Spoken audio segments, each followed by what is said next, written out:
Hello les amis et bienvenue dans ce nouvel épisode de la Fabrique des investisseurs, c'est Jérôme et je suis ravi de vous retrouver aujourd'hui pour un nouvel épisode, un épisode en solo cette fois-ci où voilà, il y a quelques semaines de ça j'ai accueilli du coup un expert en Bitcoin, un Bitcoin maximaliste, un épisode qui vous a d'ailleurs beaucoup plu, sur lequel vous m'avez fait également des retours comme quoi c'était pas évident forcément à tout décrypter.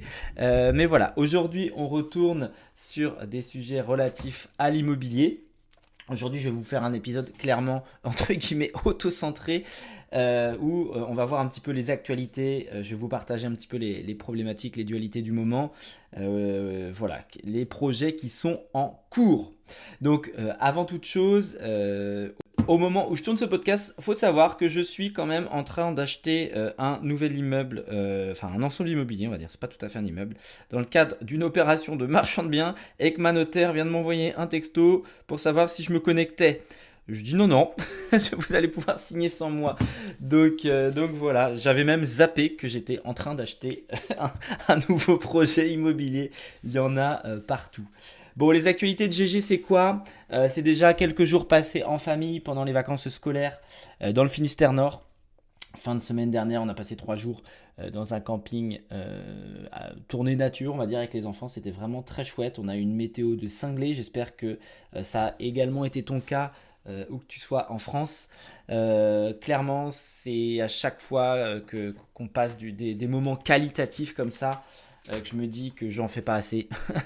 Ça, c'est vraiment une note à moi-même que voilà, j'ai toujours trop tendance à privilégier peut-être le travail ou pas encore passer assez de temps avec les enfants. Alors même si dans notre quotidien, on en profite à fond, hein. Je l'ai toujours dit, le lifestyle au quotidien, il est très bien. On les enlève, on les emmène le matin, on va les chercher le soir, le tout à pied. Bref, ils font pas trop d'extrascolaires. Et ça, c'est trop bien, mais c'est vrai que pendant les vacances scolaires, j'ai toujours une dualité en moi qui me dit putain, euh, c'est compliqué quand même entre guillemets, de passer 2 semaines à temps plein avec eux. Quand tu es chef d'entreprise, c'est très compliqué. Mais voilà, là, je me suis dit, bon, bah, il faut quand même qu'on parte avec eux. Donc, c'est chose faite. On a passé vraiment 4 jours excellents. Et vraiment, les voir comme ça, notamment en bord de mer, hein, ils adorent la plage. Bah, voilà. En tant que papa, c'est vraiment la chose, je pense, qui peut me rendre le plus heureux du monde. Donc quelques jours en bord de mer du côté de Lokirec, Plouganou, Lokirec pour celles et ceux qui connaissent. Je sais que j'ai des élèves du côté de Morlaix, Tanguy Carole ou bien Aurélie un peu plus loin. Voilà, Lokirec, vous connaissez peut-être si vous écoutez ce podcast, mais c'est un coin qui est très sympa. La plage est très très très belle, un coin que je connaissais pas. Moi qui suis plus habitué à aller du côté de la côte des légendes, un peu plus loin dans le Finistère Nord. Voilà, je referme la parenthèse vacances. Les autres actualités, c'est quoi? C'est que hier soir, j'avais le plaisir d'intervenir sur une présentation, une petite conférence en ligne organisée par un cabinet de conseillers en gestion de patrimoine basé sur Lyon, hein, qui m'ont sollicité pour intervenir donc sur ma zone d'expertise, à savoir l'immobilier, l'investissement immobilier rentable, les immeubles, etc., les stratégies haut rendement. Donc j'ai eu le plaisir d'animer cette conférence hier soir. Il faut savoir que durant toute cette semaine, ils ont accueilli plus d'une vingtaine d'experts sur différentes thématiques.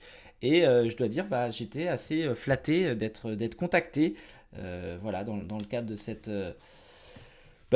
cette conférence. J'ai eu des très bons retours également. Ça, c'est toujours plaisant quand voilà, des personnes extérieures vous disent très belle présentation, c'est carré, on voit le côté professionnel, c'est très pédagogue, etc. Donc ça me conforte entre guillemets dans ma posture de oui, aujourd'hui je suis investisseur, j'aide les gens à faire de l'immobilier rentable, à bien le faire. Et finalement la façon dont je vais transmettre mon expertise parle aux gens. Je pense que j'ai un discours qui est un peu différent, hein, une vision également un peu différente, une expérience aussi différente. Donc voilà, tout ce mélange-là fait que le message passe bien. Donc j'étais vraiment ravi d'animer cette conférence en ligne. Donc il y a des replays qui sont encore accessibles jusqu'à dimanche. Je te mettrai un petit lien dans la barre de description, il faut que j'y pense, le G20 de l'investissement. Voilà, si tu veux regarder, il y a plein de thématiques, hein. Il y a eu des experts sur la crypto, tu as eu des experts sur la bourse, tu as eu vraiment plein de belles têtes d'affiches.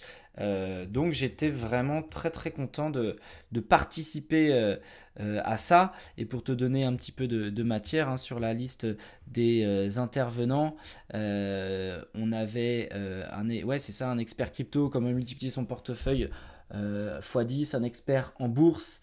Donc voilà, des très belles têtes. Maxence Rigotier également, qui était intervenu sur le podcast il y a quelques années de ça. Donc voilà, ça me fait bizarre de me dire que je parle entre guillemets maintenant à côté de speakers de renom.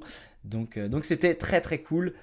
Si tu veux savoir un peu plus sur ce que j'ai dit ou les autres experts, je te mets le lien juste en dessous. Autrement, j'ai lancé pendant mon camping entre guillemets la semaine dernière la nouvelle session des élèves.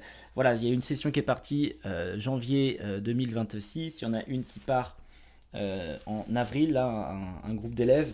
Donc on a lancé l'accompagnement et voilà, c'est trop cool à chaque fois de découvrir de nouveaux visages, de nouveaux projets de vie, j'ai envie de dire, hein. Voilà, je vais avoir des personnes vraiment sur des profils très différents, donc c'est cool.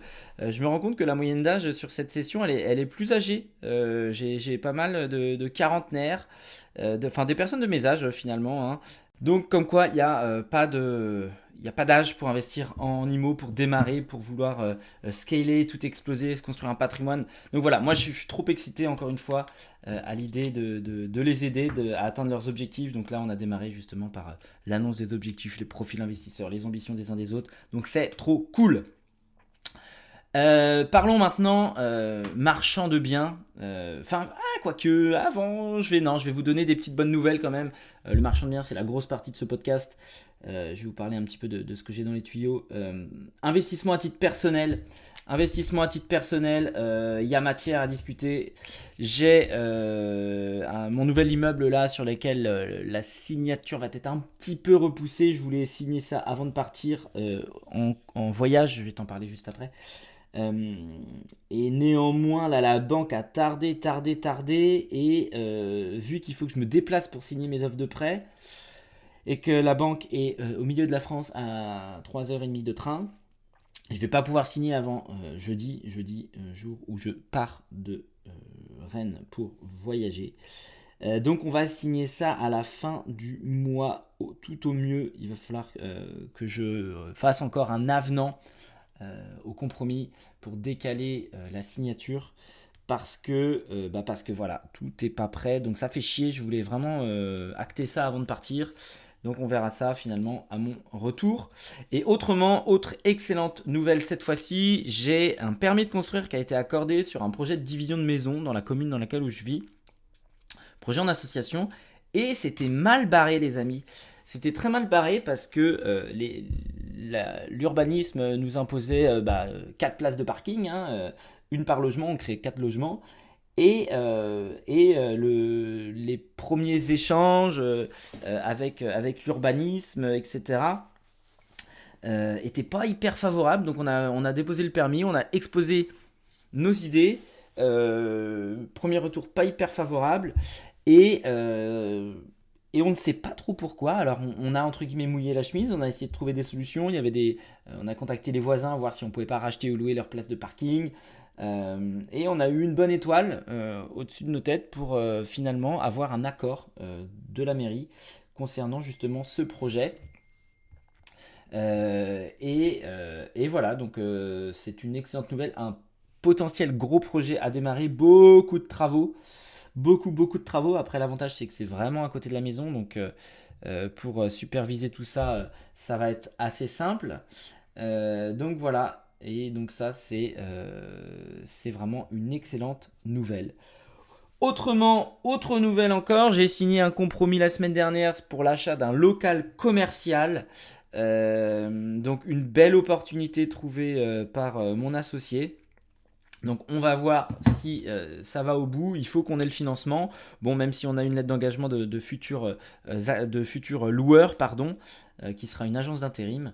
Voilà, il faut quand même qu'on ait le financement, étant donné qu'il y a beaucoup de dossiers sur le feu en ce moment. Jamais évident de faire tout comprendre aux banques, les profils, etc. Mais bon, on a des belles cartes à jouer dans notre main. Donc j'ai bon espoir quand même d'aller trouver le financement sur ce projet-là. Donc voilà, donc ça c'est sur la partie, on va dire, investissement à titre perso. Donc encore une fois les amis, il faut, enfin, comme j'aime le dire, je dis ce que je fais et je fais ce que je dis. Je me verrais mal placé d'accompagner des personnes en étant plus moi-même acteur du marché de l'immobilier. Donc vous voyez, il faut toujours être en mouvement, toujours acheter, toujours potentiellement revendre, hein.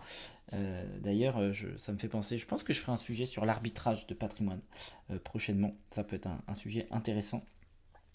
D'ailleurs, dites-moi dans les commentaires là s'il y a des sujets qui vous inspirent prochainement. Je dois dire que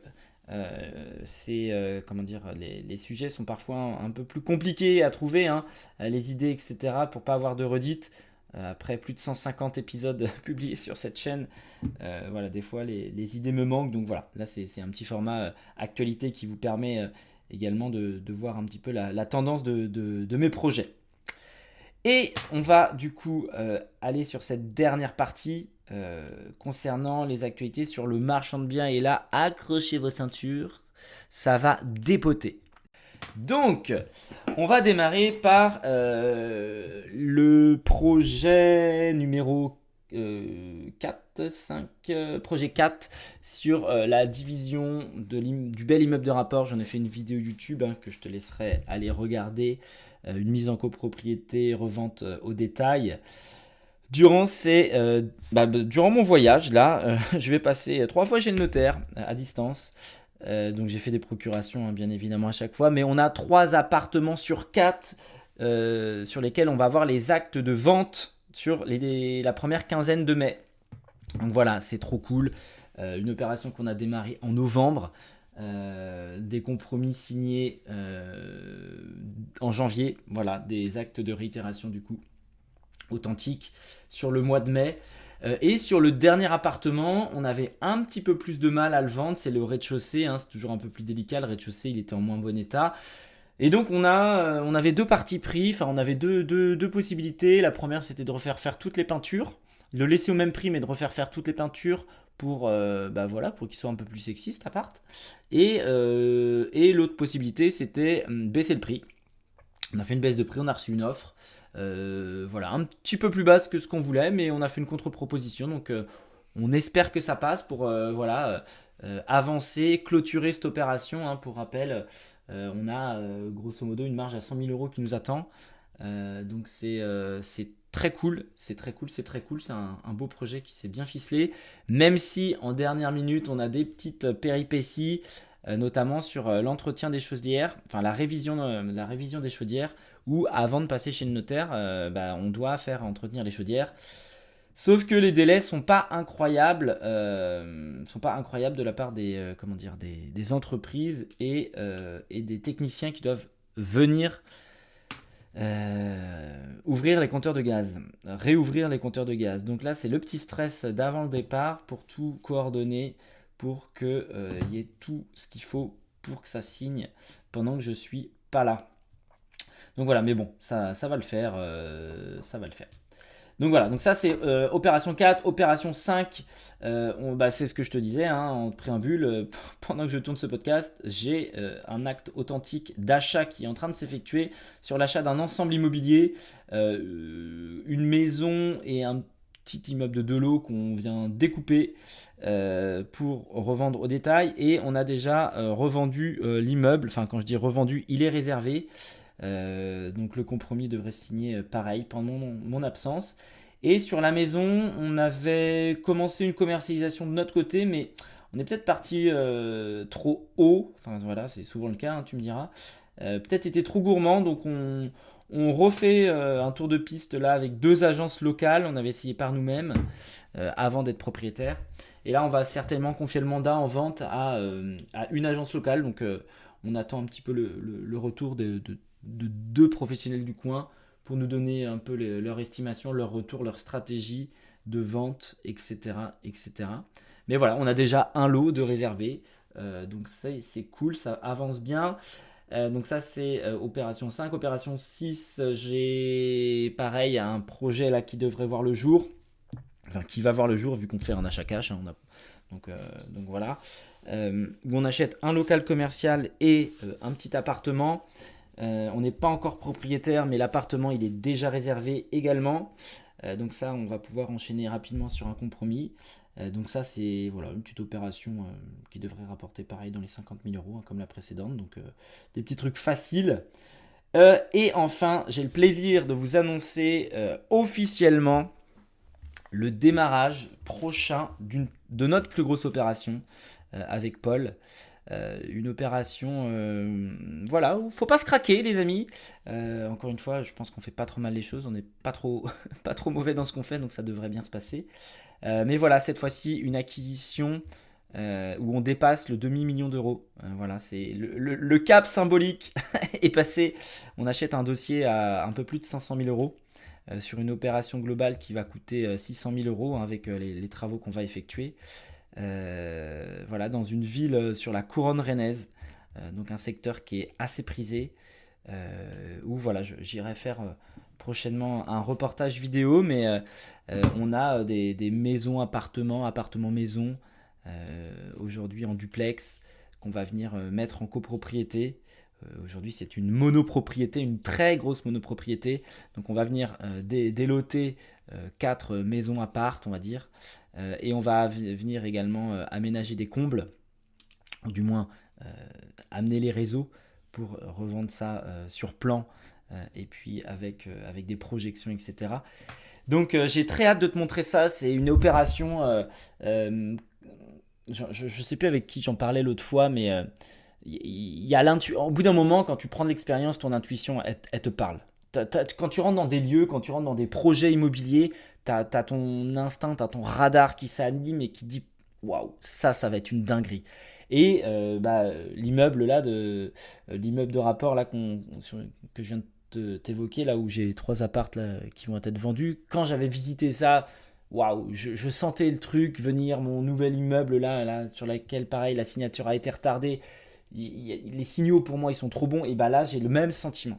J'ai vraiment ce sentiment de ça va être une dinguerie, ce truc. Donc voilà, je suis hyper enjoué. Il y a des opérations sur lesquelles on prend plus de plaisir que d'autres. Bon, les deux du milieu dont je t'ai parlé, c'est pas l'excitation ouf. Après, on va pas cracher dans la soupe, hein. C'est quand même de l'argent à prendre. Mais celle-là, non seulement sur le papier, elle est très lucrative. Il y a une marge.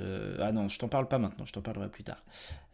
Mais voilà, sur le papier, elle est très lucrative. J'adore le secteur, j'adore le bâtiment. Voilà, il y a vraiment un joli projet à réaliser, à construire. Donc, je suis très, très, très excité à l'idée d'avancer et de te faire un petit peu de tournage, de reportage là-dessus. Donc voilà un petit peu les actualités. Et c'est pareil, avant mon départ là-dessus, j'essaye de coordonner le maximum de choses avec mon associé pour que les choses puissent avancer pendant mon absence là, dont je vais te parler dans quelques instants. Donc voilà, pas mal de petits trucs à droite à gauche, enfin de petits trucs, c'est même plus que des petits trucs, hein. Mais voilà, on essaye de caler des rendez-vous artisans pour avoir les retours des devis, pour une fois mon retour, avoir la signature du compromis, aller voir les banques, avoir déjà tout en main. Enfin bref, plus on fait d'opérations, plus on est bon dans les process. Et là, c'est pareil, on devrait pouvoir réaliser également une pré-commercialisation de ce dossier-là.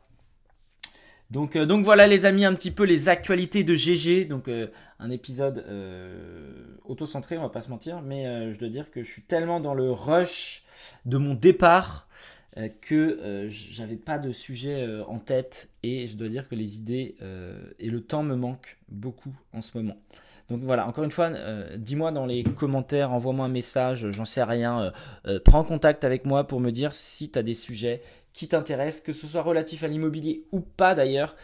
C'est vrai que le podcast est très axé IMO. Alors j'ai parfois la chance d'avoir des experts sur d'autres thématiques. Mais voilà, je pense d'ailleurs que je vais élargir un petit peu les sujets de plus en plus peut-être d'ailleurs. Donc voilà, n'hésite pas à me dire. Et tout ça pour te dire que jeudi, avec ma femme, avec Anso, on part en voyage. Voilà, un voyage, je t'en ai déjà parlé, je pense, sur un épisode ou deux, j'en ai parlé, sur Insta. On fait un voyage, moi, que j'attends depuis 15 ans, je pense. C'est un rêve que je vais accomplir, à savoir aller au Pérou, aller en Bolivie. Voilà, c'est quelque chose qui me fait rêver depuis plus de 10-15 ans. Donc enfin, on prend le temps, après avoir été entre guillemets dans le tunnel de la petite enfance avec les enfants depuis un peu plus de 5 ans. Voilà, on se refait un très beau voyage à l'autre bout du monde, comme on le faisait avant d'avoir nos enfants, donc à savoir en sac à dos, à la route. Alors même si on a des choses d'organiser avec des organismes locaux, hein. On n'a pas 3 mois devant nous, on part déjà 2 semaines et demie, ce qui est exceptionnel quand tu as des enfants et quand tu les emmènes pas surtout, parce que faut pas négliger l'impact émotionnel du fait de laisser ses enfants loin de soi. Mais voilà, on se prend un temps pour nous après plusieurs années de travail acharné, de remise en question perpétuelle, de doute, de victoire, et bien évidemment. Mais voilà, on prend le temps sur ces ponts de mai pour voyager, pour prendre du temps pour nous, pour aller réaliser des rêves, parce que l'immobilier, l'entrepreneuriat, c'est bien, c'est beau, c'est magnifique, mais il y a un moment, il faut aussi être en capacité à se remercier, à se féliciter, chose que j'ai du mal à faire, hein. C'est quelque chose pareil, que j'ai tendance beaucoup à repousser. Je suis très dans on verra plus tard, j'ai le temps, etc. Sauf que des fois, il y a des éléments de la vie qui nous rappellent qu'on n'est pas éternel et que ce qu'on n'a pas fait, voilà. Je ne veux pas avoir de regrets vis-à-vis de ce voyage. Donc, c'était le moment pour nous d'accomplir ce voyage qui va être, je le sais, déjà exceptionnel. Voilà. Donc, pendant les 15 prochains jours, je vais peut-être vous mettre des petits replays d'anciens épisodes, voilà, pour continuer à vous amener de la valeur. Ceux qui ont la flemme d'aller retourner sur les vieux épisodes, je vais vous en mettre sous les yeux des anciens, mais sur lesquels les sujets sont toujours d'actualité, bien évidemment. Et puis voilà, on se retrouve à mon retour. En pleine forme, physiquement je sais pas, vu que ça va être un voyage très physique en l'occurrence, avec beaucoup de réveils matinaux, beaucoup de sport. Je te ferai un épisode spécial sur mon retour, mais on va faire un trek dans les montagnes pour aller voir le Machu Picchu pendant 3 jours. On va monter à plus de 4000 mètres d'altitude, donc c'est un voyage qui va être physique. Fort heureusement, on est sportif, mais voilà, il y a quand même le mal des montagnes à prendre en compte, etc. On ne sait pas comment on va réagir, mais en tout cas, on prend le pari que ça va bien se passer. Donc voilà les amis, je vous souhaite d'avancer sur vos projets. Je vous dis à très très vite. Hasta luego, comme dirait l'autre. Et puis, on se retrouve à mon retour de ce périple, de ce voyage, de ce rêve péruvien et bolivien. Et je vous dis à très très vite, portez-vous bien.